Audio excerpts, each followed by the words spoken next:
There is always a risk of speaking out.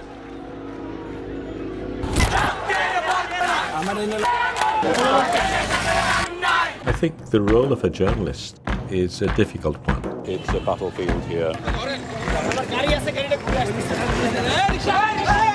We have to stay at the edge.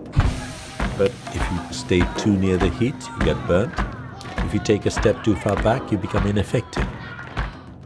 So you have to be constantly getting singed but not burnt. And that's a difficult walk to walk.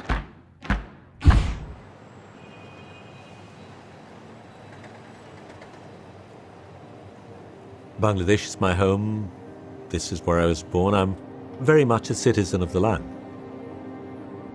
This is where I belong. Bangladesh was born through a very bloody war of liberation. There was genocide in this country. A lot of sacrifice has been made by very many people to get this nation of ours. What the fight was about was that the average Bangladeshi would have a better life. Sadly, the inequalities remain globally. They also remain within my own country. I believe the task of every conscious citizen to be fighting that at all levels. I do it with my craft, I do it with my students, and I do it with my activism.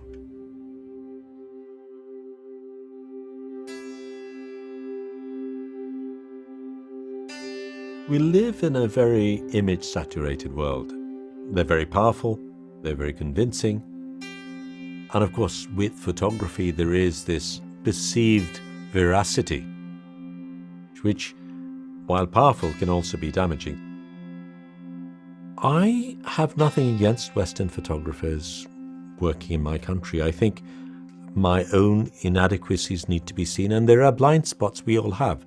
My problem is the fact that there has been, until recently, the exclusive domain, the monopoly of white Western photographers to tell our stories. For me, the fact that there was a very narrow narrative of my country was worrying. Unless those other stories are there, that one perception of Bangladesh will exist. Which is why I chose this medium. Not only did I choose this medium for myself, I recognize that if I'm going to fight a battle, I need soldiers. Which is why I set up a school and all the other things that came along with it. So today we have a fine range of homegrown photographers who have a very different story to tell. And for once, that Western stereotype is being challenged. I've been working on issues of human rights, social justice for a long time, and I take sides. I am on the side of the oppressed, and I think the first time the government and the state started taking notice was in 2009 when I did a show on Tibet. It was the Chinese government which got upset, and they leaned on our government, who leaned on me, and eventually we had riot police surrounding our gallery. The next year I did a show on extrajudicial killings called Crossfire. The whole nation was livid about the fact that there was impunity for state agents to kill. The images were beautiful, in some ways poetic images on gallery walls with very little text. But anyone who knew the context could work out the sinister element within it. The show was closed down, but we took the government to court, and we were able to get our show reopened. That sent a message. My relationship with the state has been like that at many levels.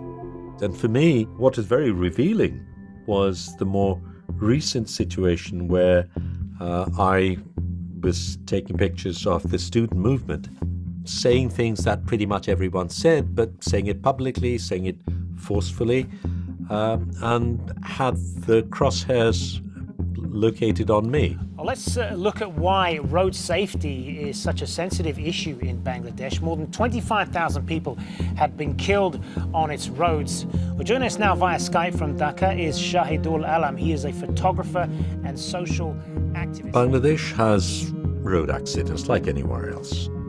The concern was that so many of these accidents are avoidable. And the students came out in protest. What angered me was that rather than embrace these kids for what they'd done, the state turned its forces on them.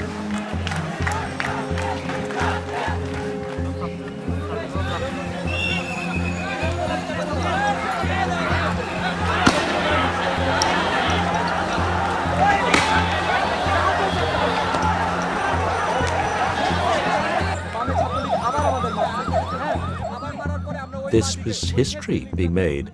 I needed to document it, and that's what I was doing. It's been very tense, and despite the promises that the State Minister, Home Minister has made, there seems to be very little interest in backing off.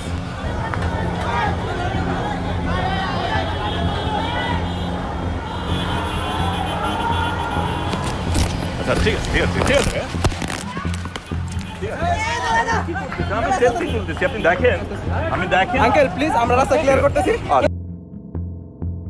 personally was just attacked by Catholic goons wielding metal rods and sticks. What we need to look at is what's happening in the street today. The police specifically asked for help from these armed goons to combat unarmed students demanding safe roads. I mean, how ridiculous is that today? Al Jazeera got in touch with me. They wanted to do an interview. So after this interview, I was filing pictures. The house was empty. The doorbell rang. And I went to the door. 30 plainclothes men arrived at the building where he lives. They introduced themselves as Detective Branch. They held the security guard back. They taped up the CCTV cameras. They took the hard disks out of the CCTV cameras. They then went upstairs and abducted my uncle. He was blindfolded, handcuffed, arms behind his back. He was then taken to Detective Branch, and in custody, whilst blindfolded, heavy objects were put on his head. He was punched in the face. He was threatened with waterboarding. They said that they would frame him for trafficking. They said that they would abduct my aunt, his wife. They accused him of being a Mossad agent. My concern at that time was to make sure I stayed alive. Dead martyrs don't do good reporting. There's a general election coming up later this year, and the government has grown increasingly intolerant of critical voices. When Shahidul Alam raised those concerns, they clearly felt that this was undermining their image internationally. For him to be treated in this manner, where he's not getting access to his fundamental rights, is absolutely shocking.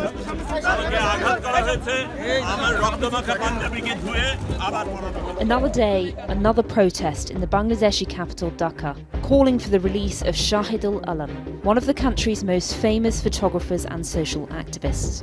10 Nobel laureates have appealed for the immediate release of the award-winning Bangladeshi photographer Shahidul Alam. We can only be hopeful the government will feel this international pressure, but we are extremely worried. Our top story comes from Bangladesh, where award-winning Bangladeshi photographer and activist Shahidul Alam has been released from prison after more than 100 days behind bars. The case against Alam was one of freedom of speech and was closely watched both in Bangladesh and across the world.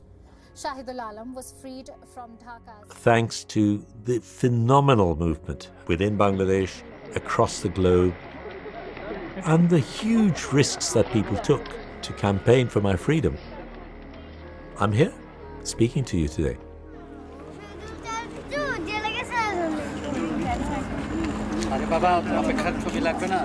While I was in jail, I had all my basic needs met. I had food, I had shelter, I had clothing. What I didn't have was freedom.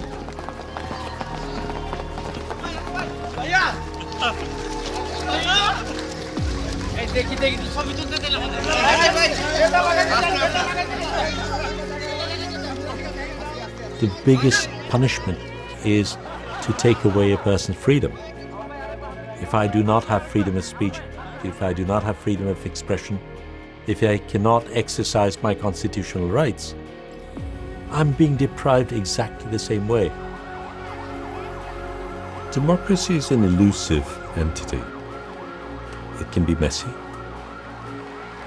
The fact that people have not given up hope, that they continue to fight, keeping that ember alive is very, very important. That is my job and that of all of us around us. The struggle for democracy is a struggle for freedom.